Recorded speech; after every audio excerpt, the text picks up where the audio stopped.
میرے 11ویں شہنشاہ کا جنازہ، میرا جوان 28 سال کا مولا۔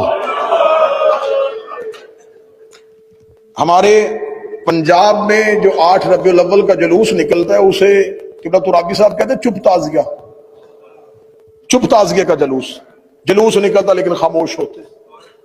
حسین کے تازیے پہ ماتم ہوتا ہے، 8 ربیع الاول کا تازیہ چپ کیوں ہوتا ہے؟ صرف وجہ پڑھوں گا اور تیری آنکھیں بھی سامرا کا گھر تھا، امام کو زہر ملنے کے بعد شہید کر دیا گیا تھا۔ اس گھر کے اندر ایک مرد تھا، 2 خواتین تھیں، ایک 12ویں کی ماں تھی اور ایک 12ویں کی پھوپھی تھی۔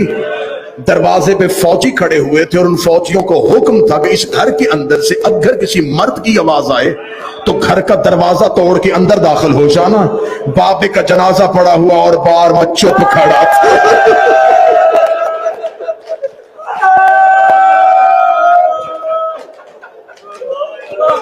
گھر کے پردے کی خاطر میرے مولا رویا نہیں بابے کے جنازے پر۔ منت کر کے کہوں گا آج ہے 11ویں شہنشاہ کا تابوت اٹھنا، اتنی چیخیں مارنا یہ 12ویں کی حسرت ہے۔ اس کو اس کے بابے کے جنازے پہ رونے نہیں دیا گیا تھا۔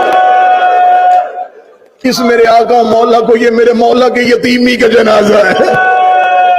تم اس مولا کی ریت ہو، یہ میرے آقا کی یتیمی کا جنازہ ہے۔ سامرا کے ایک مکان میں میرا 12واں چپ کر کے اپنے بابا کے جنازے کو دیکھ رہا تھا۔